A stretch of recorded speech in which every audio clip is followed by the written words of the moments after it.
You know, Jesus being the ultimate epic storyteller, in Scripture you call that parables, he was so relevant and spot on, even 2,000 plus years later.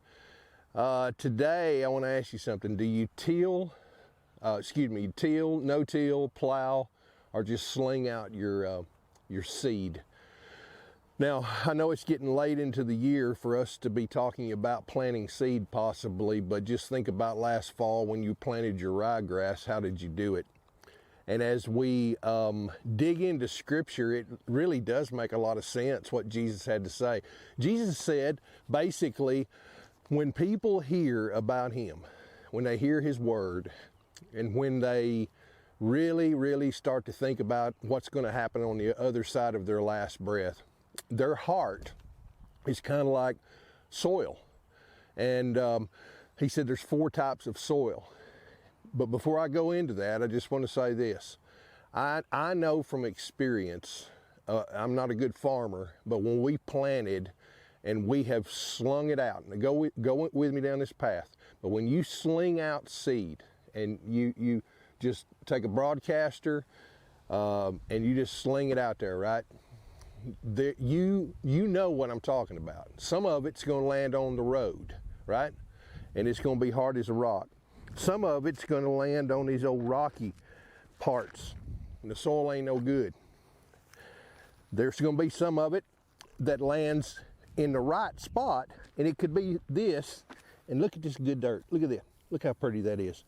That good dirt right there, it ain't worth nothing if the seed comes up and you don't spray it to get rid of the weeds, because, I mean, weeds are going to choke it out, right?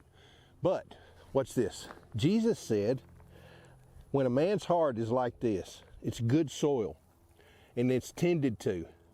He said this, and let me read it to you real quick, right? He said, but the one sown on the good ground, this is the one who hears and understands the word, who does produce fruit and yields 100, sometimes 60, sometimes 30 times what was sown. And it is always cool to go out there and look at your pastures and get a good yield. It's always great. What does this have to do with anything? Well, the bottom line, Jesus said, the only way you're ever going to sling out of the mess you're in, we're sinners by nature, sinners by choice. We know that. But the only way is when your heart gets right.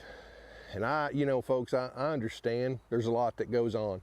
I typically tell people, I think there's 3 reasons why people, their hearts aren't right.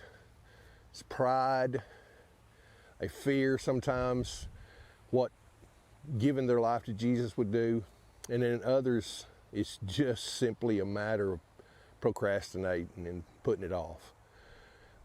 But I know with the thousands of people out there that listen to these broadcasts, somebody's heart is right. And I don't know what brought you here. Was it your conscience? Was it catastrophe? Was it a coffin? I don't know what brought you here.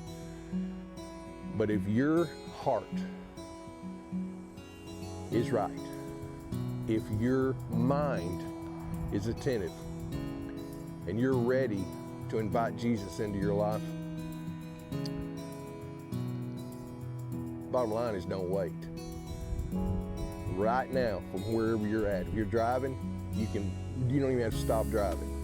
If you're sitting on a tractor, if you're sitting on horseback, or if you're just sitting in your office, if it is time and you know it's time, give your life to Jesus.